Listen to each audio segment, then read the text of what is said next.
Hello everyone, as smart education मध्ये तुम्हा सर्वांचं मनापासून स्वागत. आजचा जो लेक्चर आहे त्यामध्ये आपण MS सेट 2022 ची जी येणारी एक्झाम आहे जी की 23 मार्चला होणार आहे त्याच्यासाठी जे आहे ते PYQ सॉल्व्ह करत आहोत.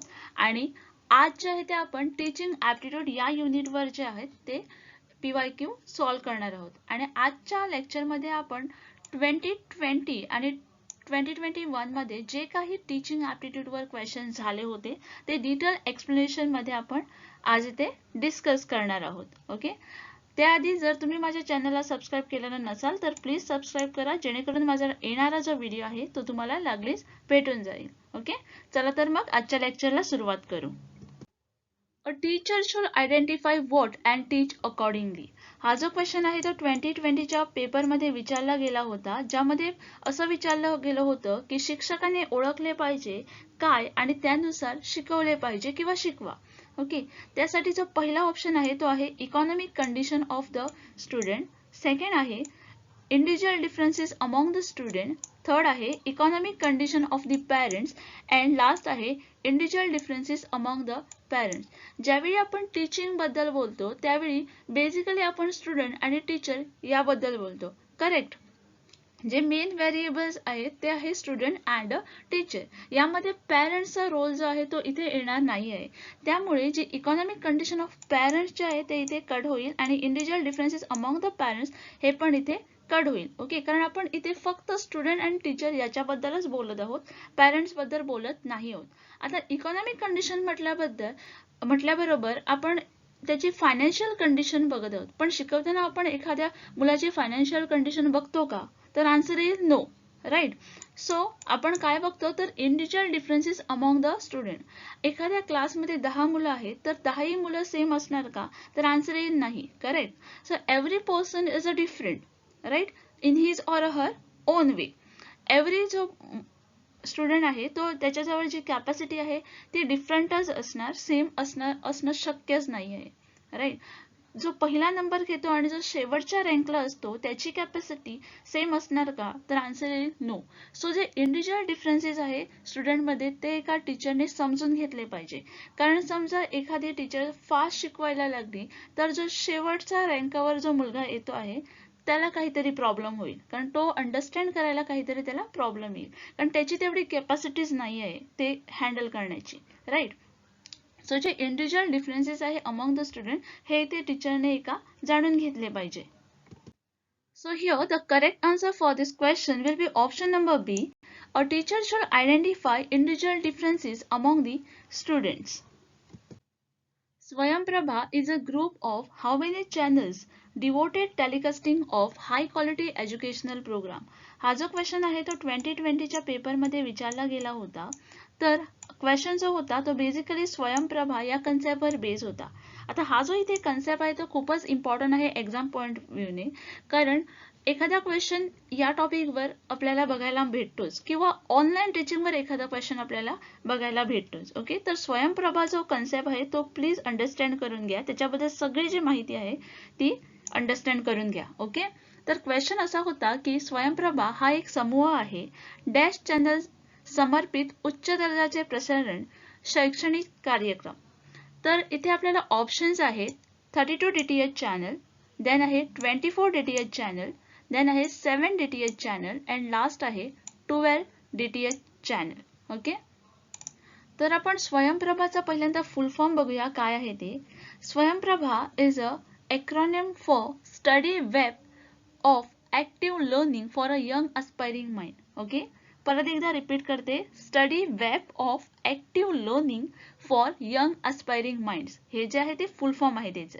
Okay, and this is a initiative by the MHRD. कोणी इनिशिएटिव्ह घेतली होती? MHRDने.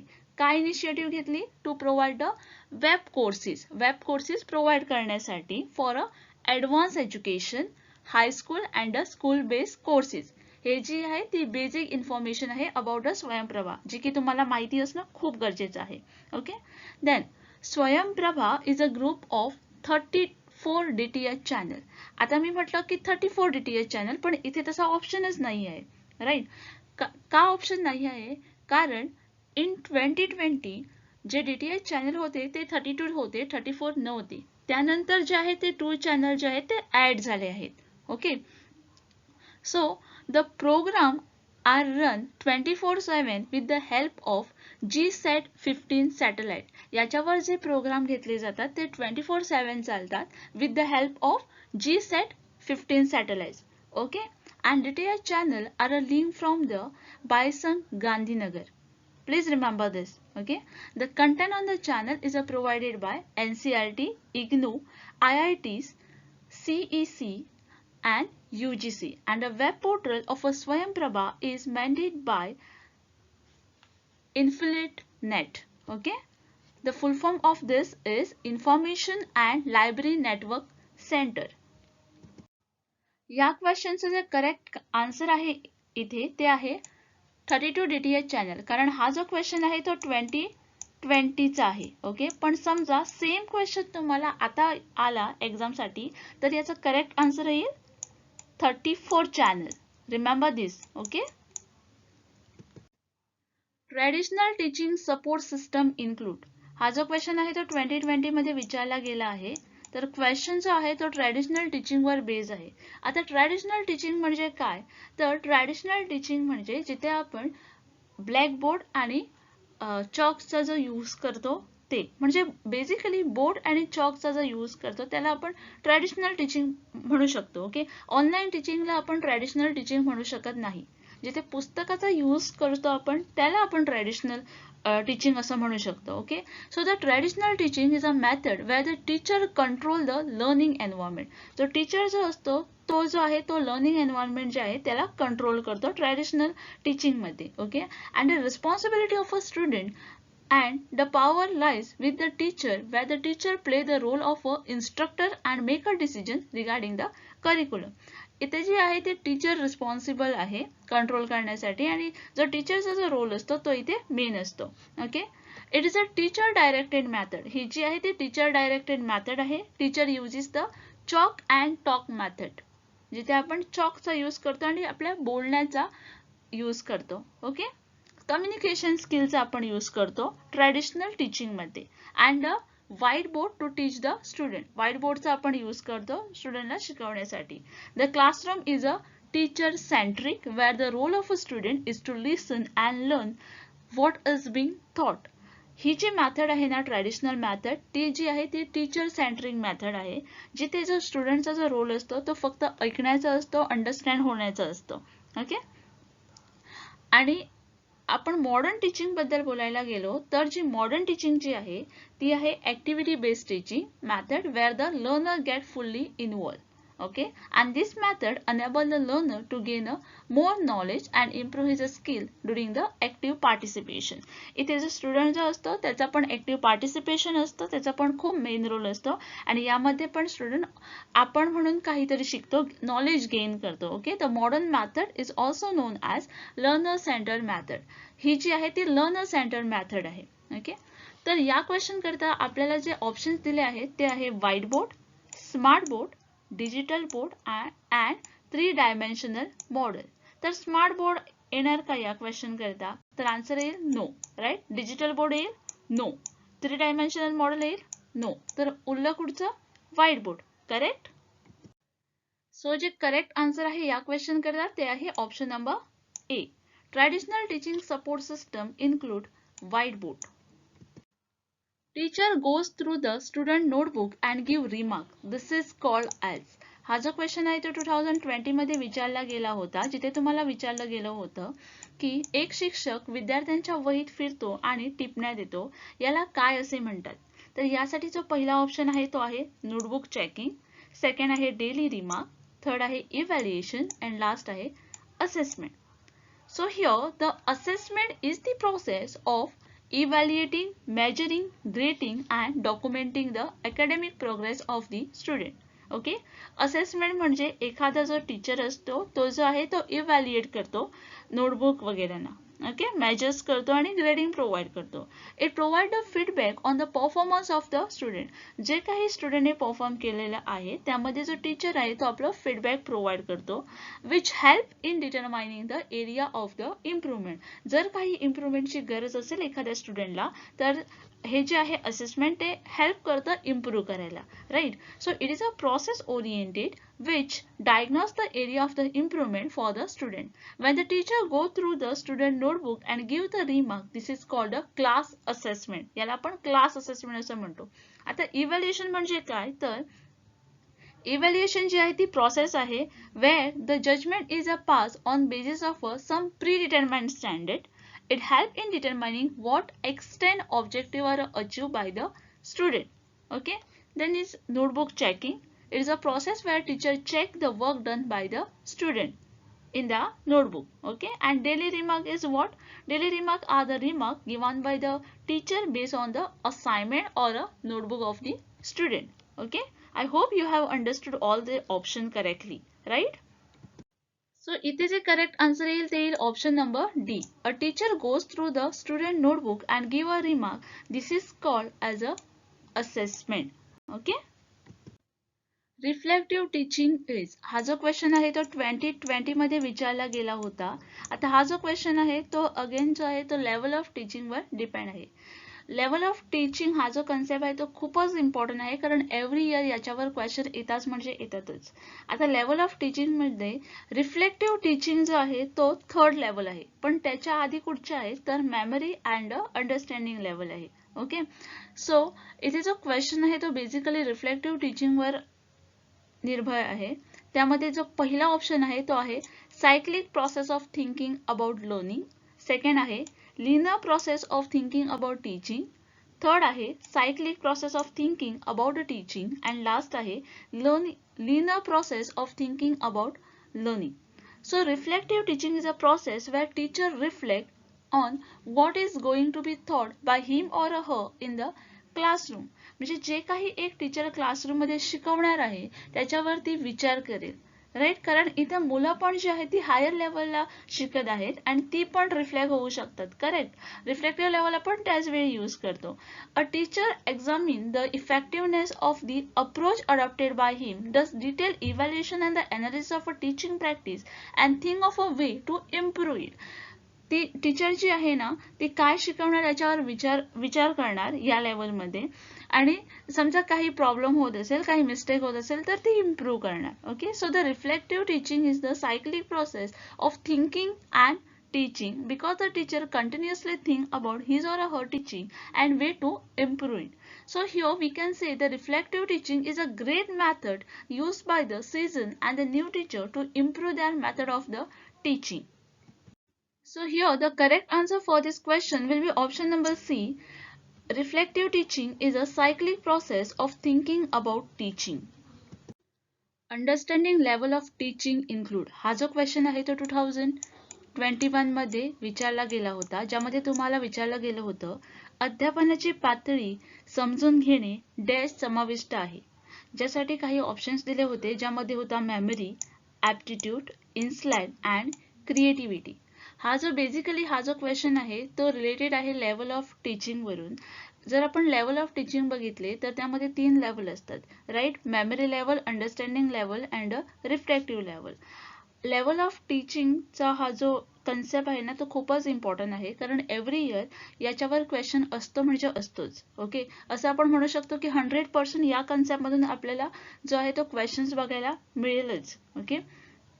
तर हा जो क्वेश्चन आहे तो अंडरस्टँडिंग लेवल ऑफ टीचिंग याच्यातून आहे, ज्यासाठी आपल्याला काही कोड दिले गेले आहेत आणि या कोडमधून तुम्हाला जे आहे ते करेक्ट आन्सर सिलेक्ट करायचं आहे. Okay, so the activity of a teaching and a learning may be organized at a various level of a abstraction, ranging from the use and the application of a simple mental power to the more complex one. Okay, जर आपण बघायला गेलो memory level मध्ये, memory level जी आहे ती लहान मुलांसाठी यूज केली जाते, specially from the KG to lower level we can say for the first standard or second standard, जिथे मुलं फक्त मेमराइज करण्याचा प्रयत्न करतात. जो टीचर जो असतो त्याचा मेन रोल असतो आणि तो एखादा टॉपिक देतो किंवा एखादा शब्द त्यांना रिपीट करायला सांगतो आणि सेम जे आहे ते मुलं जे आहे ते रिपीट करतात. ओके, मेमराइज करण्याचा प्रयत्न करतात. Such a organization are a distinct and a label as a form and a level of teaching, and there are three identifiable level of teaching. As I said, there is a memory level, understanding level and a reflective level. Memory झाल्यानंतर second जो येतो तो येतो understanding level, जिथे मुलं understand होण्याचा प्रयत्न करतात. ओके, मेमराइज नाही करत, फक्त अंडरस्टँड होण्याचा प्रयत्न करतात. आणि reflective level is for the higher education. Reflective level जे आहे ते रिअल लाईफ मध्ये पण यूज केलं जातं, ज्यामध्ये मुलं रिफ्लेक्ट होण्याचा प्रयत्न करतात. ओके, इथे मुलं अंडरस्टँड पण होतात आणि रिफ्लेक्ट पण होतात, स्वतःचे व्ह्यू पॉइंट पण मांडतात. ओके, ती आहे रिफ्लेक्टिव्ह लेवल. सो टीचिंग जी आहे ती थॉटलेस कडून थॉटफुल कडे आहे. ओके, मेमरी कडून रिफ्लेक्टिव्ह कडे आहे. सो इथे जे करेक्ट आन्सर येईल ते येईल option number B. Understanding level of a teaching include aptitude and insight. Okay, most intellectually fertile period of human being is. हा जो क्वेश्चन आहे तो 2021 मध्ये विचारला गेला होता, जिथे तुम्हाला विचारलं गेलं होतं माणसाचा सर्वात बौद्धिक सुपीक कालावधी कोणता आहे. ओके, ज्यासाठी पहिला ऑप्शन आहे चाइल्डहुड, सेकंड आहे ॲडोलसंट, थर्ड आहे ॲडल्टहुड आणि लास्ट आहे ओल्ड एज. ओके, तर चाइल्डहुड म्हणजे काय, तर सर्वात लहान मुलगा किंवा लहान मुलं असं आपण म्हणू शकतो. तो सुपीक पिरियड होईल का, तो फर्टिलाइल पिरियड होईल का, तर आन्सर येईल नो. राईट. सो हे जे आहे ते ऑटोमॅटिकली गायब होईल. त्यानंतर येईल ओल्ड एज. ओल्ड एज मध्ये आपण सुपीक पिरियड म्हणू शकतो का, म्हातारपणात असं होऊ शकतं का, नाही. म्हातारपणात तर कॅपॅसिटी खूप कमी असते. राईट. मूल आणि म्हातारपण हे सेम असतं असं आम्ही खूप वेळा म्हणतो. सो हे जे आहे ओल्ड एज ते पण इथून कॅन्सल होईल. आता उरलं कुठचं, ॲडोलसंट अँड ॲडल्टहुड. तर जो ॲडल्टहुड जो आहे ना तो इथे करेक्ट आन्सर येईल. So the adult experience the age related changes. Adult एजमध्ये जे एज रिलेटेड चेंजेस असतात ते माणूस जो आहे तो एक्सपिरियन्स घेतो. Right. So all the factors related to the biological factors such as a molecular and cellular changes are called a primary aging, while the aging that occur due to the controllable factor such as a lack of a physical exercise and a poor diet is called a secondary aging. In the early adulthood, which range from the age 20 to 40, a physical ability are at the peak. ही जी age असते between the 20 to 40, ही जी age असते त्यावेळी जी growth असते ती फास्टच असते, जी कॅपॅसिटी असते ती जी असते ती हाय लेवलला असते, पीक लेवलला असते, including the muscle strength, reaction time, sensory abilities and coordinate functioning. Okay, तर ॲडल्टहुड हा असा पिरियड आहे ज्यामध्ये जी ह्युमन लाईफ जी असते, ह्युमन बिंग जे असतात त्याची जी पिरियड असतो तो फर्टिलाइल पिरियड आपण इथे म्हणू शकतो. ओके, या एज मध्ये मुलांजवळ किंवा माणसाजवळ जी असते ती कॅपॅसिटी जास्त असते असं पण आपण बोलू शकतो इथे. So the correct answer here will be option number C. The most intellectually fertile period of human life is adulthood. Online discussion forum of Swayam is for. इथं या प्रश्नामध्ये तुम्हाला विचारलं गेलं आहे ऑनलाईन डिस्कशन फोरम जे आहे स्वयं ते कशासाठी आहे. त्यासाठी जो फर्स्ट ऑप्शन इथे आहे तो आहे क्लिअरिंग द डाउट्स, म्हणजे डाऊट क्लिअर करण्यासाठी. सेकंड ऑप्शन आहे सेल्फ असेसमेंट करण्यासाठी. थर्ड ऑप्शन आहे वॉचिंग व्हिडिओ लेक्चर्स, जेणेकरून तुम्ही व्हिडिओ लेक्चर्स जे असतात ते बघू शकतात. अँड लास्ट ऑप्शन आहे डाउनलोडिंग रीडिंग मटेरियल्स. ओके, तर इथे पहिल्यांदा आपल्याला स्वयं म्हणजे काय किंवा स्वयंचं जे फुल फॉर्म आहे ते माहीत असणं खूपच गरजेचं आहे, कारण हा जो टॉपिक आहे तो एक्झाम पॉइंट ऑफ व्ह्यूने खूपच इम्पॉर्टंट आहे टीचिंग ॲप्टिट्यूड युनिटमधून. ओके, जो स्वयं जो आहे त्याचं फुल फॉर्म जे आहे ते आहे study web of active learning for a young aspiring minds. आणि हा जो आहे तो प्रोग्राम इनिशिएट केला होता गव्हर्नमेंट ऑफ इंडियाने and design to achieve the 3 cardinal principle of education. आणि ते प्रिन्सिपल्स आहेत access, equity and quality. Okay, the course hosted on the Swayam in the 4 quarters. First one with video lectures, second one आहे specially prepared reading material that can be downloaded and printed. Third आहे self assessment test through the test and quizzes. And last आहे an online discussion forum for clearing doubt. The step has been taken to enrich the learning experience by using the audio, video and multimedia and state of the art pedagogy, or we can say the technology. समजा आपण स्वयंचे की point बघितले तर त्यामध्ये आहे की there are 3 levels of a threaded discussion which can be used by the learner to post on the discussion forum. Second one आहे there can be a multiple discussion topic. Discuss करण्यासाठी खूपशे topic असतात that can be initiated by any one of the learner who are already enrolled in the course. आणि third आहे each discussion topic have a multiple responses and each response have a multiple comments. म्हणजे जो प्रत्येक topic आहे ना discussion करण्यासाठी त्याला multiple response असतात आणि प्रत्येक रिस्पॉन्सला मल्टिपल कमेंट्स पण असतात. ओके, त्यामुळे जे करेक्ट आन्सर होईल या क्वेश्चन साठी ते होईल ऑप्शन नंबर 1 म्हणजेच क्लिअरिंग डाउट्स. नेक्स्ट क्वेश्चन आहे history cannot be taught by using. म्हणजे जे हिस्ट्री असतं इतिहास असतो तो याच्यातनं कुठचा एक ऑप्शनने आपण शिकवू नाही शकत. ओके, त्यासाठी जो फर्स्ट ऑप्शन आहे तो आहे डिजिटल चार्ट्स. सेकंड ऑप्शन आहे मॅप्स म्हणजे नकाशे. थर्ड ऑप्शन आहे डेमॉन्स्ट्रेशन मेथड आणि लास्ट ऑप्शन आहे रोल प्ले मेथड. ओके, तर इथे जे करेक्ट आन्सर होईल ते होईल role play method.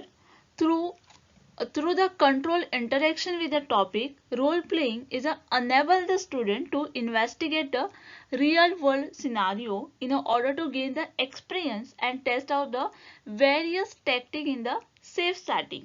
Okay, the participant may be playing the role. Role play मध्ये काय असतं की मोस्ट ऑफ द जे स्टुडंट असतात ते रोल प्ले करतात म्हणजेच ऍक्टिंग करतात. ओके, पार्टिसिपेट होतात त्यामध्ये. Similarly to their own or they may playing the opposite part of the dialogue or interaction depending on the activity. The history cannot be taught using the role play method. In a history, the role play can engage the pupil to reenact known the historical event or a historical persona.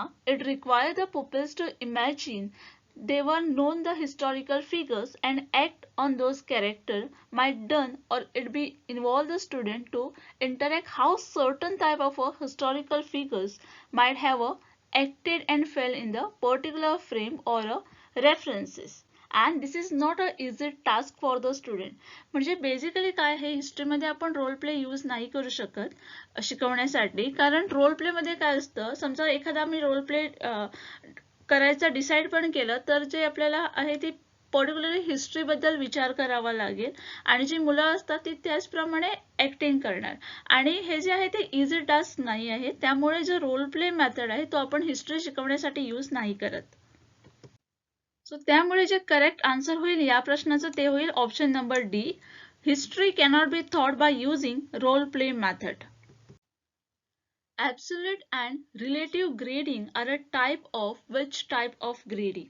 म्हणजेच निरपेक्ष आणि सापेक्ष श्रेयांकीकरण हे श्रेयांकीकरणाचे प्रकार आहेत. यासाठी जो पहिला ऑप्शन आहे तो आहे इनडायरेक्ट, सेकंड आहे डायरेक्ट, थर्ड आहे स्पेशल अँड लास्ट आहे standard. Okay, grading in the education is the alternate of numbers given to the student based on their performance in the test or the examination. Grading आपण कधी देतो स्टुडंट्सला ज्यावेळी एखादी आपण taste घेतो किंवा एक्झाम घेतो त्यावेळी ग्रेडिंग दिली जाते instead of the numbers, right.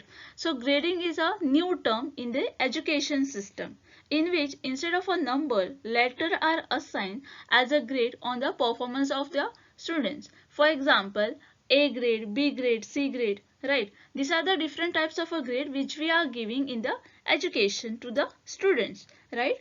The absolute grading is a one such a way of the grading. जो absolute grading आहे तो एक प्रकारचा ग्रेडिंग सिस्टम आहे एज्युकेशन मध्ये.